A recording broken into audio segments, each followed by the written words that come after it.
everyone, welcome to my channel. I am Rhonda. Today was cream separating day because I wanted to make some sour cream. I thought I'd bring you along and show you how I make raw sour cream. This recipe can be used in many different ways and it doesn't have to just be for raw cream. You can use any type of cream, whether it be heavy whipping cream, which will give a thicker consistency, and in Europe it's called Creme Fraiche. And here in America, we usually don't use heavy whipping cream to make sour cream. It's usually just whipping cream, has a little bit lower fat content, but it still makes a really good sour cream. Today I'm going to be using my cream that I got from our cows. Most of them were Jersey and Holstein cross cows, so the fat content is a little bit higher than just a Holstein cow. I was given a cream separator a while back from one of my viewers, and it has made this job of collecting cream so much easier. This cream separator actually can make a heavy whipping cream, or it can separate it and make it into more of a whipping cream. Today I got just over 2 quarts of cream off of what I separated, and this is what I'm going to be making into sour cream. This is the heavier. I like to make sour cream out of the heavier. I just think it has a really thick consistency and it's just really good. It is a little heavier in fat, but you can make it out of any whipping cream or any heavy cream. And it can be pasteurized, it can be raw, or it can be ultra pasteurized. It still works no matter what. You can believe me because I actually made sour cream. When I started making sour cream, I tried it using the ultra pasteurized heavy whipping cream. So I know that it works, and it makes a really good sour cream also. I am going to be making a cultured sour cream using yogurt. Now you're going to want to get a yogurt if you're going to do it this way. There's many ways of making sour cream, but I'm going to show you 2 of the ways that I make it. This is using yogurt. This is a cultured yogurt, meaning that there are active live cultures in this yogurt. There's lots of yogurts out there that have active live cultures, but you just want to make sure it's a plain yogurt. So when you go to look at the ingredients, it should say milk and live cultures added. This one here has pectin added, and I found that you kind of want to stay away from the pectin because they just put that in the yogurts because it's more palatable. It makes it a thicker yogurt, but it's okay if you can't find any that don't have pectin. This has worked for me in the past, so I'm going to show you how I do it. I don't usually use this because I already have sour cream that I've made a long time ago, and I just keep reusing this as the starter culture. So this is actually probably a couple weeks old already, but you can see how thick this sour cream is. It's really thick. So that's what I like to use to restart my next batch, is a little bit of this, and this is all I have left, so that's why I need to make some more. You can also use buttermilk. Has to be cultured buttermilk. It can't just be plain buttermilk, but it has to have those live cultures in it, and it should say cultured buttermilk right on the package. Some people also use lemon juice. I don't do that method, but that is another option. You can also use kefir too. So anything with those live cultures is a doable thing.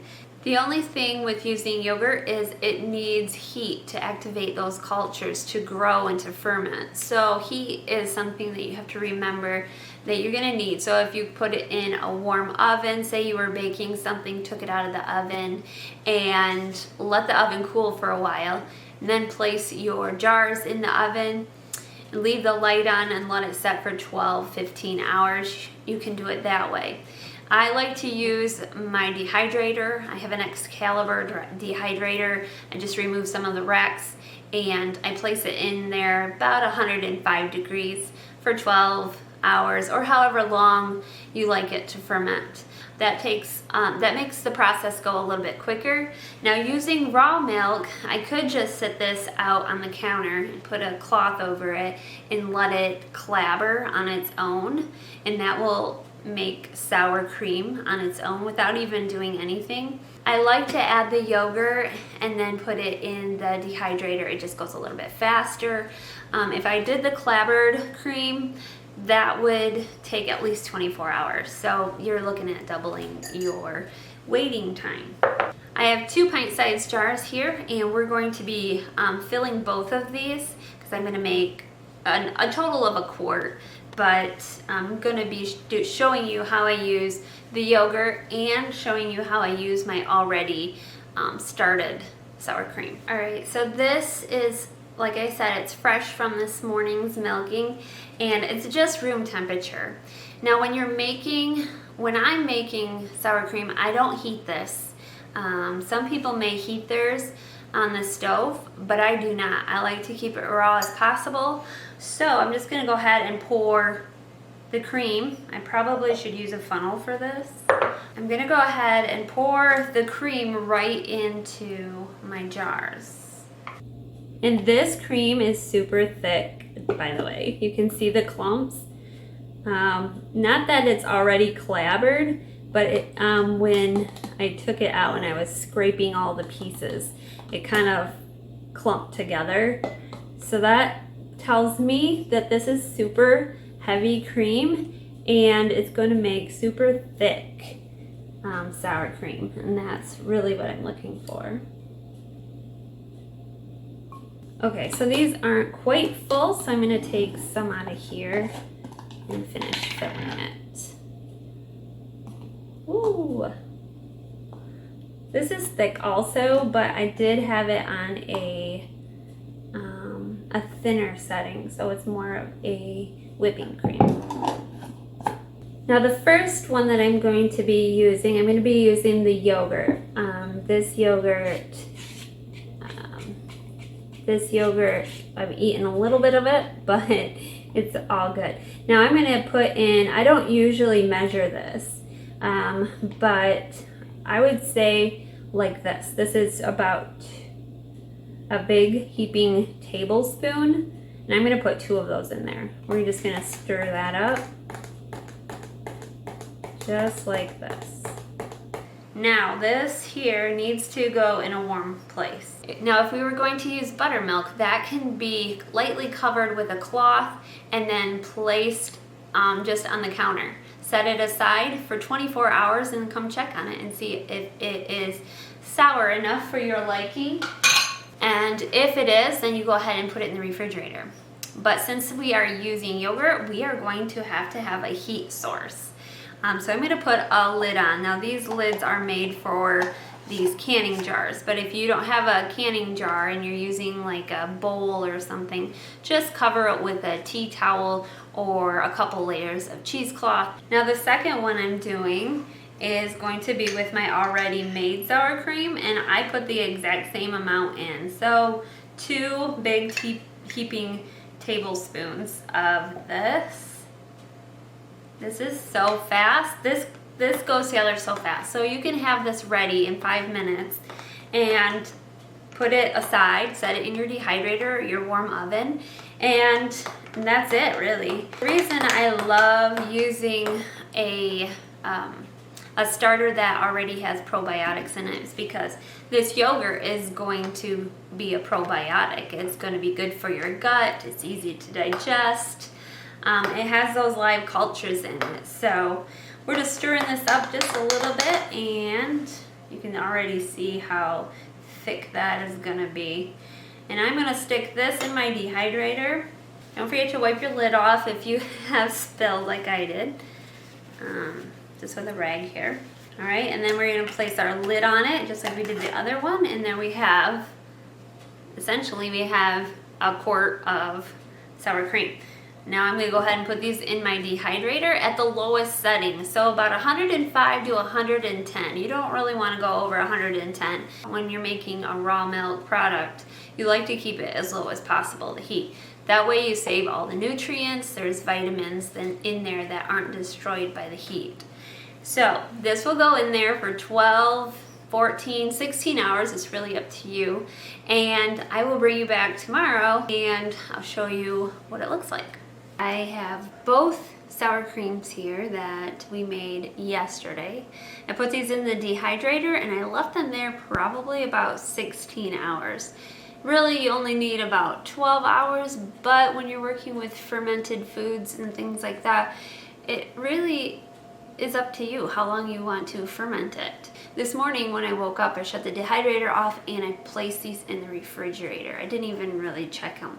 So now I'm gonna check both of them and we'll see the consistency. We'll see what it looks like. I can't really remember which is which, but I do believe that this one was made with the yogurt. So we're gonna check this out. Now my sour cream, oh wow, this is thick.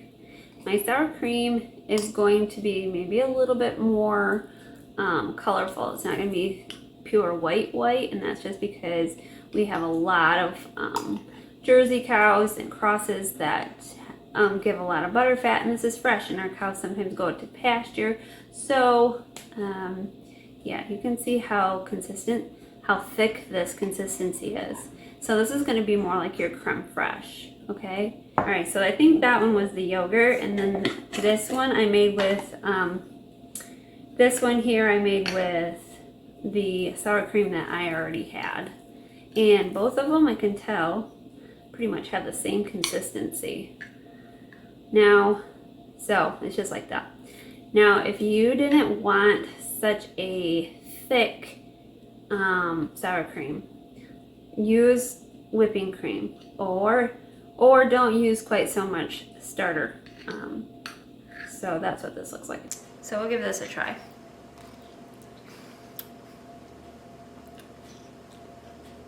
That does not taste like yogurt.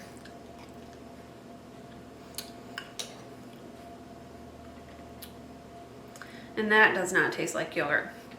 So both of them taste just like sour cream to me, which is really good. It's really rich. After you take it out of your dehydrator or your oven or a warm place, wherever that may be, you can check the consistency. It's probably going to be a little bit runny. And if it's runny, it doesn't necessarily mean that it's going to stay runny. Put it in the refrigerator and wait 12 to 24 hours. This has only been in the refrigerator for a few hours and it's already at the consistency that it is. It's been chilled for a while. So it will thicken as it cools. So it probably won't get to its thickest point until after 12 or 24 hours after it's cooled completely. So just thought I'd throw that in there. In case you're thinking that it's too runny, it will set up in the refrigerator, so don't worry about that. Now these will last in your refrigerator for about 2 to 3 weeks, and so I would use them up within that time frame. I've had it go longer than 3 weeks, but just to be on the safe side, you want to say 3 weeks because it does mold. It is a live food. If you want to continue making sour cream, all you have to do is take 2 tablespoons of this batch and place it into the cream of the next batch. You don't have to keep using yogurt if you don't want to. Of course you can, but it's up to you. So this is a really cheap way to make sour cream on your own without having to go out and buy special starter cultures that are made for sour creams. So I hope you give this recipe a try. Thank you for watching. If this inspires you, let me know in the comments below. We will see you in the next video. Take care.